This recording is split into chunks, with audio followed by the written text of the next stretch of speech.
dari kasus-kasus hukum. Misalnya salah satunya marak ini kan di era digital ini.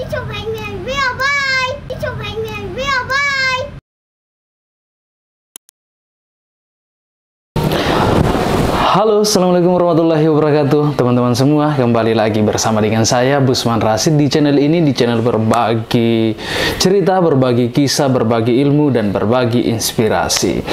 Nah, pada kesempatan kali ini, teman-teman semua, kita akan kembali berbincang mengenai persoalan hukum, bagaimana kemudian sehingga kita tidak terjerat dari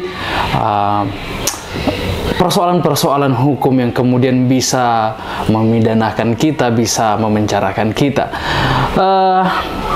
Hari ini saya sudah bersama dengan Ibu Doktor. Halo Ibu Doktor. Ibu Doktor, beliau merupakan dosen Universitas Tomakaka Mamuju, Fakultas Hukum, dan beliau adalah Direktur Utama Real Adjudikasi, Lembaga Bantuan Hukum yang bergerak di Kabupaten Mamuju, Provinsi Sulawesi Barat. Apa kabar Bunda ini? Alhamdulillah, kabar baik ya. Semakin cantik dan cerah saja saya lihat pada kesempatan kali ini. Luar biasa. Dan sebelum kita lanjut, saya punya games, yaitu pertanyaan yang harus dijawab secara cepat. Ini fokus atau tidak ini? Jadi seperti itu. Dikasih game. Ya, gamesnya seperti ini. Saya bertanya dan ada 2 pertanyaan dan kemudian itu dijawab secara cepat salah satu jawaban. Semua jawaban pertanyaan ini wajib dijawab cepat dan pilih salah satunya. Tidak boleh dua-duanya atau tidak ada jawaban, begitu. Siap? Gitu. Insya Allah siap. Enak juga rasa anta. Agak deg-degan. Saya khawatir pertanyaannya agak-agak privasi. Ya, ini kalau privasi itu jangan sampai justru saya dijerat hukum. Jadi lebih baik jawabannya pas. Pas boleh. Berarti kita melenceng dari aturannya. Ya. Baik, pertanyaannya, pilih nasi goreng atau pangsit? Nasi goreng. Pilih motor atau mobil? Mobil supaya tidak kehujanan. Pertanyaan ketiga yang paling inti, pilih suami polisi atau hakim? Pas. Pas. Jadi bisa dua-duanya ya. Oh begitu ya, kalau pas harus boleh dua-duanya, ya Allah. Ya sepertinya hakim ya, sepertinya. Biar ada mitra di pengadilan. Siap. Kelakar ya. Yang di belakang layar, senyum-senyum saja dulu ya. Astagfirullah. Oke, baik, itu pertanyaan awal adalah bercanda untuk membuat kita senyum. Intermezzo. Ya, Bunda, ini kan di Indonesia saya kurang datanya secara pasti, tapi jumlah angka dari beban negara salah satunya adalah orang-orang yang di dalam rumah binaan.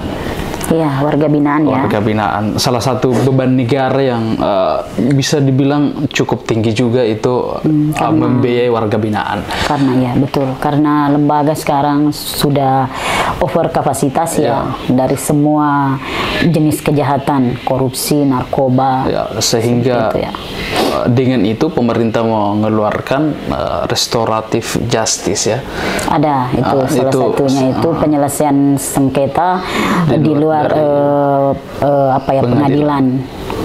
Nah, hal itu ini yang kita akan bincangkan pada kesempatan kali ini. Bagaimana sih masyarakat ini biar tidak terjerat dari kasus-kasus hukum.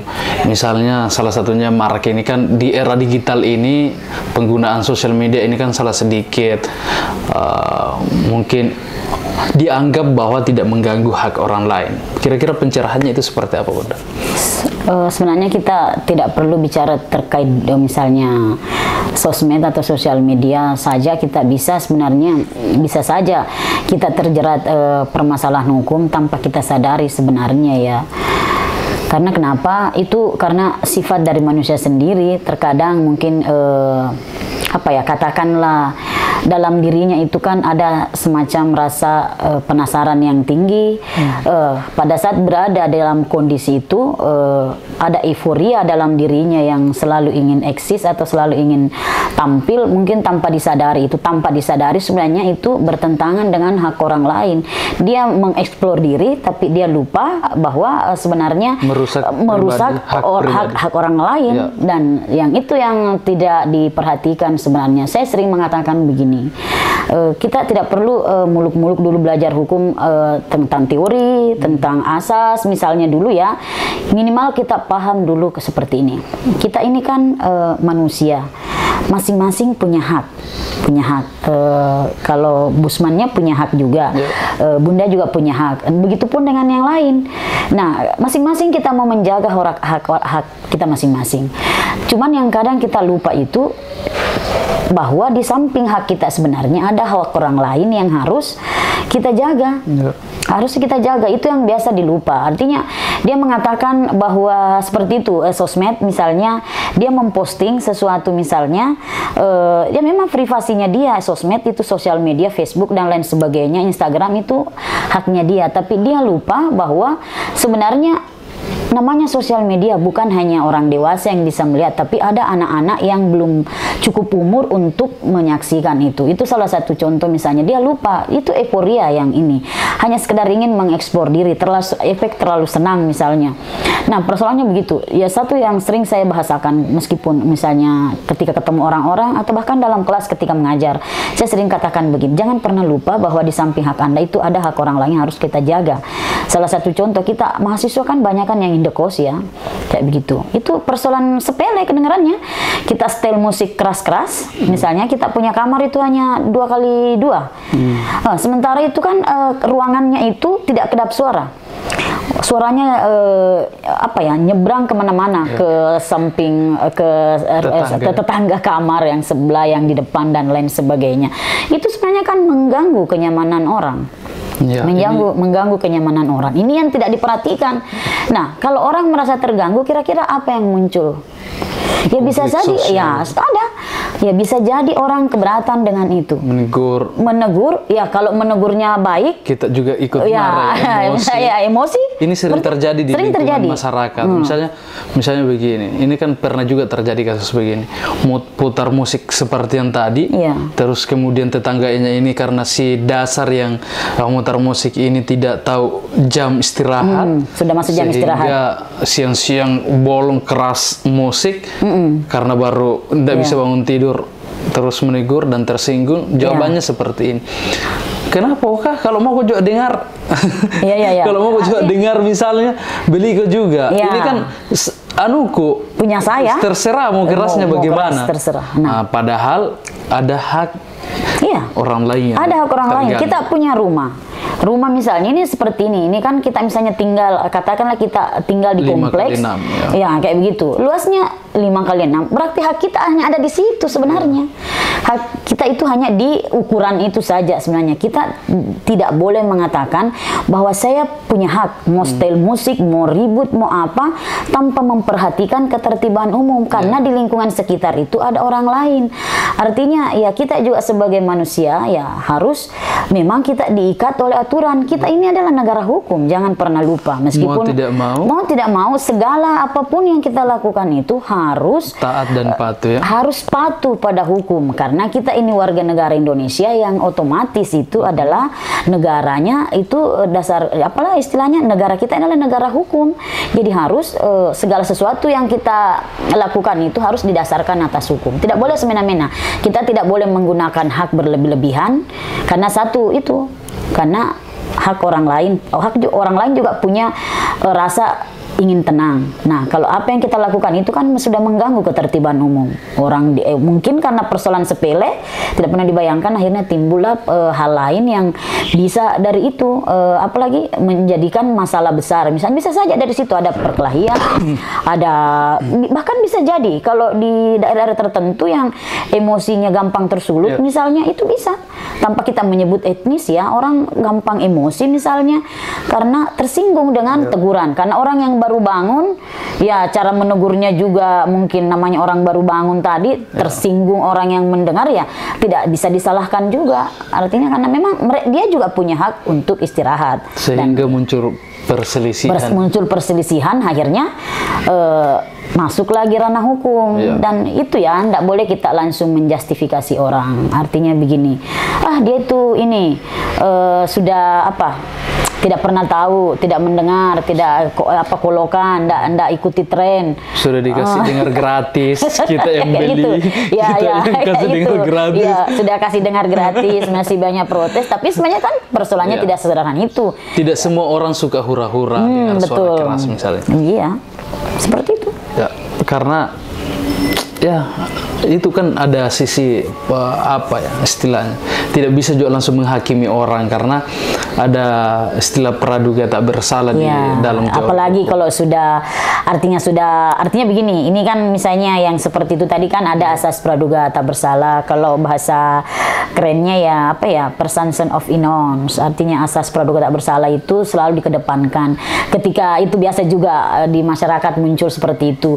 Ketika orang sudah digelandang ke kantor polisi baru sebatas saksi, belum ditingkatkan statusnya menjadi tersangka. Ini masyarakat ya sudah kebiasaan mungkin kalau istilahnya siapa kusur ya kayak gitu. Kita ini warga negara plus 26 begitu lihat sesuatu langsung dicap bahwa pasti dia itu. Apa kasusnya? Bila ini jadikan saksi, berarti tidak itu karena sudah dia memang yang mencuri. Oh, tidak seperti itu. Jangan lupa ya. Artinya kembali lagi saya sampaikan bahwa kita ini adalah negara hukum. Ada asas yang segala sesuatu itu ada dasarnya ketika ingin menjustifikasi orang. Jangan begitu melihat sesuatu langsung mengatakan bahwa itulah yang sebenarnya. Tidak mutlak apa yang dilihat mata.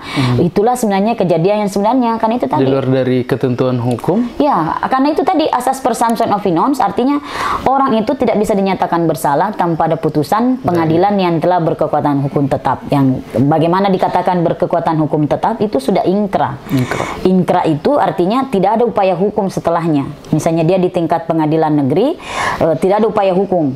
Nah, berarti sudah ingkrah. Kecuali kalau masih ada upaya hukum, berarti kan putusan itu bisa melakukan upaya hukum, apakah banding dan lain sebagainya. Kasasi termasuk upaya hukum luar biasa ya, ada apalagi peninjauan kembali seperti itu. Baik, terima kasih. Ini sudah jauh sekali perbincangan kita semua, teman-teman semua. Makasih Bunda atas kesempatannya. Ada yang menjadi closing statement yang ingin disampaikan? Intinya sebagai orang itu harus patuh aturan, tahu menggunakan haknya. Jadi istilahnya ada batasan dari penggunaan hak. Jangan menjadi orang yang gampang menjustifikasi orang. Baik, terima kasih. Tepuk tangan terus semua teman-teman. Baik teman-teman, terima kasih banyak.